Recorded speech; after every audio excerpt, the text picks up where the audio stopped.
this is your first time coming across my videos, please remember to like, share, and subscribe, and enjoy the video. Man, Domino. What's up, Domino? Hey, what's really poppin'? What's Really- really MTV Rap? Hey, that's what's yo, poppin', this baby. the first time me and old dude right here got together. It's a pleasure. It's a blessing. We all to the good. This old school here, baby. Definitely. Who remember the West Coast rapper Domino? Some never heard of him, some remember him, and some have forgotten him. Before it was Drake, Kendrick Lamar, or T-Pain, it was Domino. He was one of the first rappers to sing and rap on the track. Sean Ivey, best known as Domino, was born in St. Louis, then moved to Long Beach, California, where he attended high school with Snoop Dogg and Warren G. They all used to rap together. Before his rap name was Domino, his rap name was Genuine Draft. Being a Crip himself, he would later audition for the Blood and Crips project Banging on Wax in the early 90s. Just a couple of years later, he signed to Def Jam and released his self-titled album Domino on December 7, 1993, produced entirely by Battle Cat. He had a hit right out the gate with the first single off the album titled Ghetto Jam. The song peaked at number 1 on the Billboard Hot Rap Songs, number 7 on the Hot 100s, number 4 on the R&B Hip Hop Songs, and number 27 on the radio songs. It was certified gold by the RIAA, selling 500,000 copies. The track was also used in the 1994 film House Party 3, the 1995 film Losing Isaiah, starring Halle Berry. He's a nice man. 1, 2, 3. Get a hold of me. Monster Jam. That's who I am. Come on. It's my man. Can't get a hold of me. Oh, look what we got here. And the 1999 film In Too Deep. Then on March 8, 1994, Domino released his second single off the album titled Sweet Potato Pie. This song was a banger and was played at picnics, barbecues, and card games everywhere. Sweet Potato Pie became a top 40, peaking at 27 on the Hot 100s, his first single to do so. Also peaking at number 13 on the Hot R&B Hip Hop Songs. This is one of my favorite songs from him. There was other songs on the album that was really good but didn't get airplay, like the song Do You Qualify?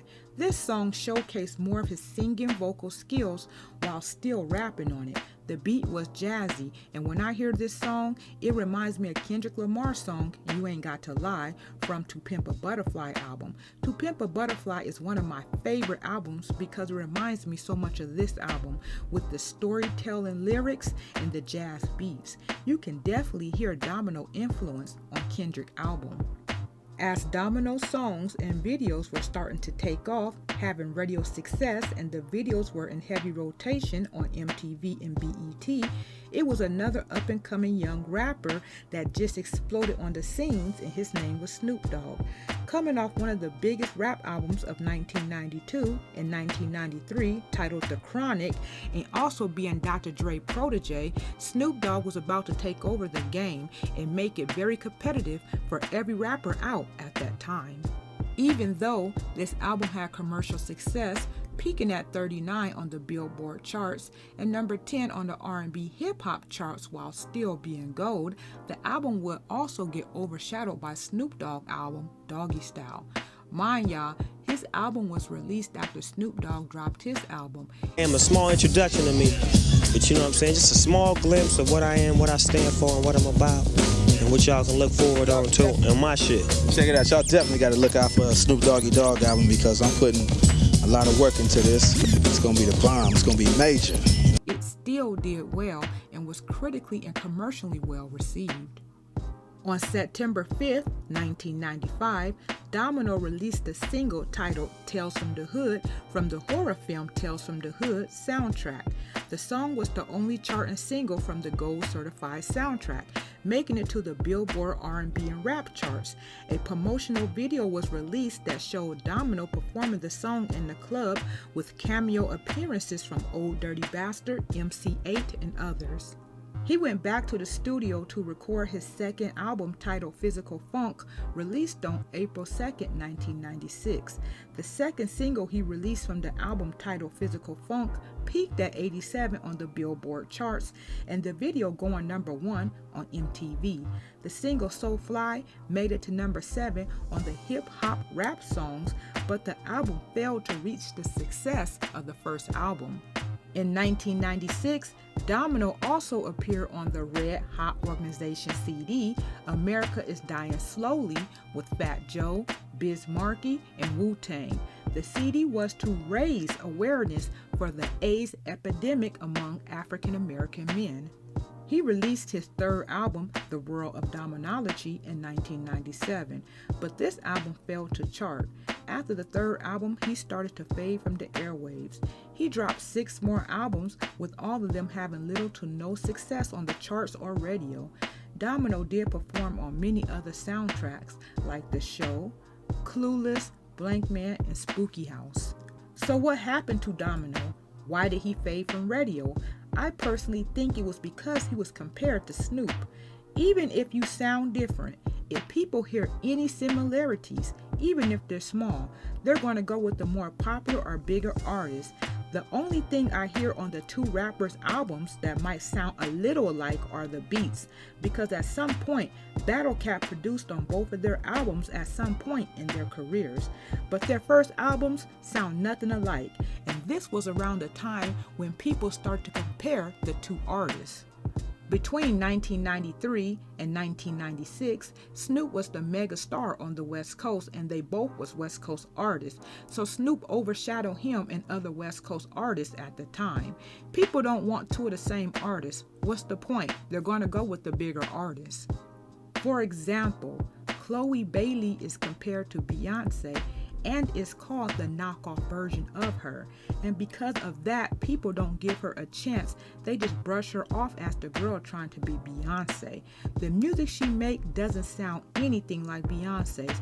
That's the way I feel about Domino and Snoop.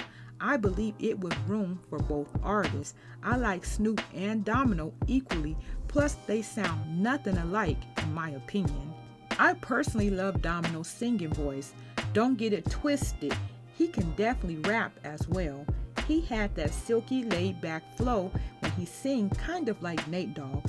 I also like how he used jazz and piano on some of his tracks. I think he could have went either way with his career, being an R&B singer or a rapper.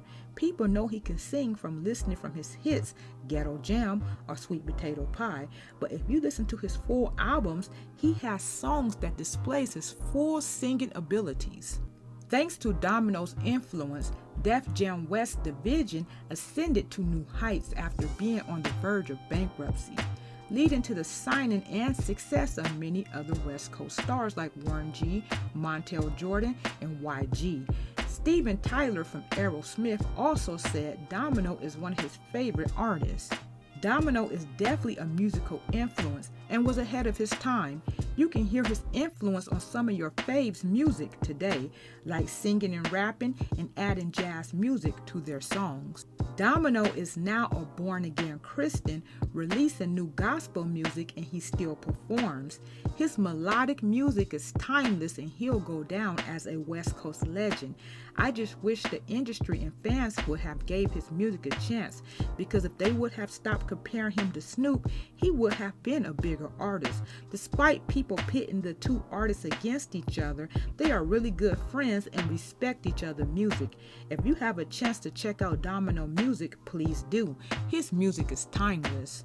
Thanks for taking the time out your day to watch my video, and remember to like, share, and subscribe. Until next time.